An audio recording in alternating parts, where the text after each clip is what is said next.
Hi and welcome to this video.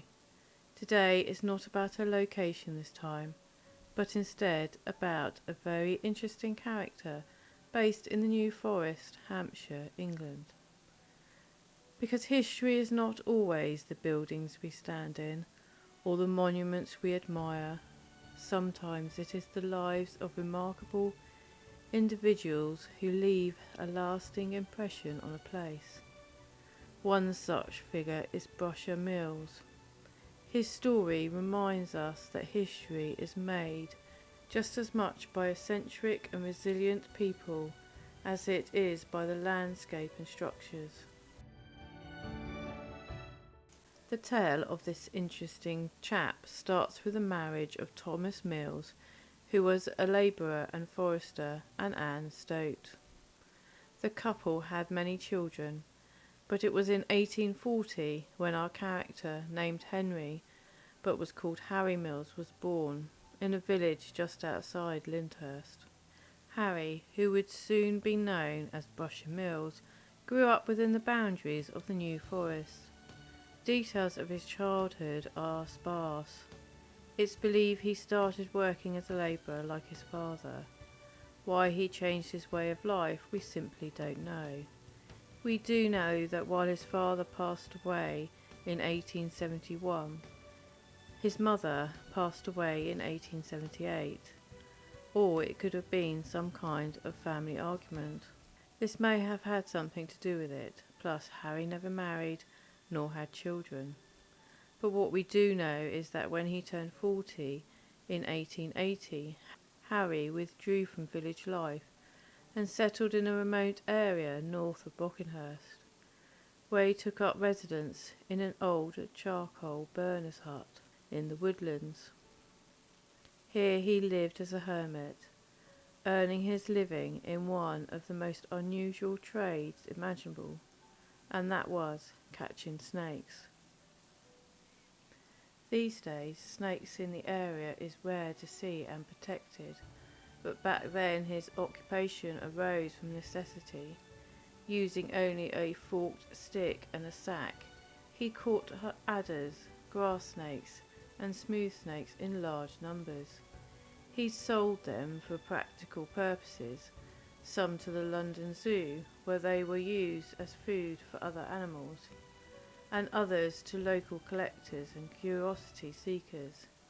He also produced additional remedies, most famously as an ointment made from snake fat, which was claimed to cure rheumatism. Over his lifetime it is estimated that Harry caught more than 30,000 snakes, a truly remarkable number. His skill was not only practical but also symbolic. In a region where snakes were more feared, his work seemed to tame the wilderness of the New Forest itself.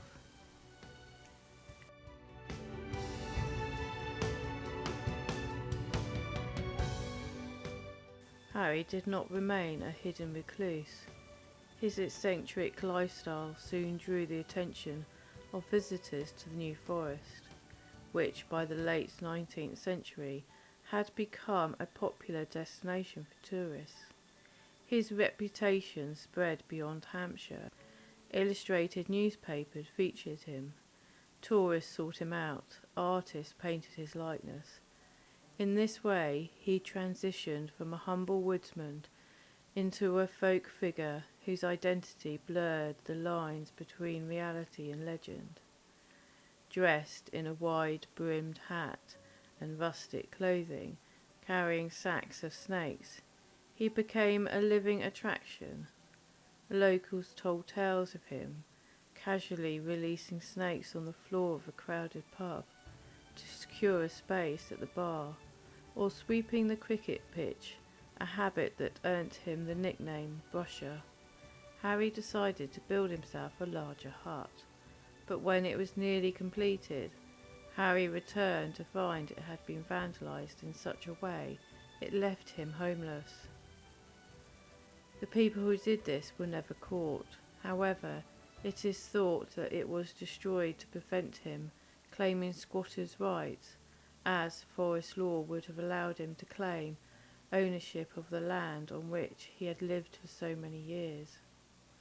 After this he moved to an outbuilding at what was called the Railway Inn, which is now called the Snakecatcher Inn, in Brockenhurst, where he lived out his final years. By then he was now so firmly associated with the village that his presence was part of its identity. In 1905, one evening, after having something to eat in the inn, Harry was found outside the inn, having passed away. At the inquest, his age was recorded as 65, and the cause of death attributed to heart failure.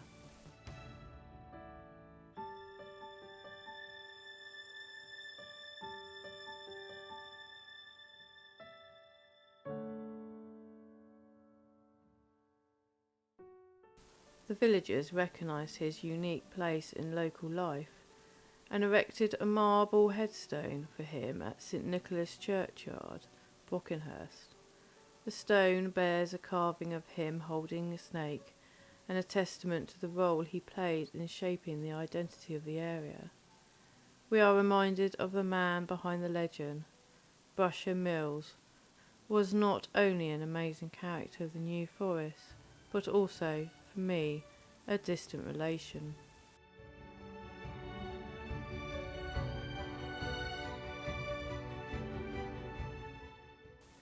His life is a reminder that history is not just the grand figures or the buildings we pass by, but also the unique individuals whose stories echo through generations. Harry Brusher Mills remains a key figure in the folklore of the New Forest. His story exemplifies how eccentric individuals can become community legends, remembered long after their practical contributions have ended. Harry did not merely live in the New Forest, he became part of the mythology. Life of Harry Brusher Mills demonstrates the enduring power of storytelling and the importance of these characters in shaping cultural memory. From a solitary hermit to the celebrated local legend, his journey reveals the way in which ordinary lives can achieve extraordinary significance when interwoven with community, landscape and myth. Over a century after his death, Harry Mills remains not just a man of the New Forest, but a symbol of its wildness, charm and history.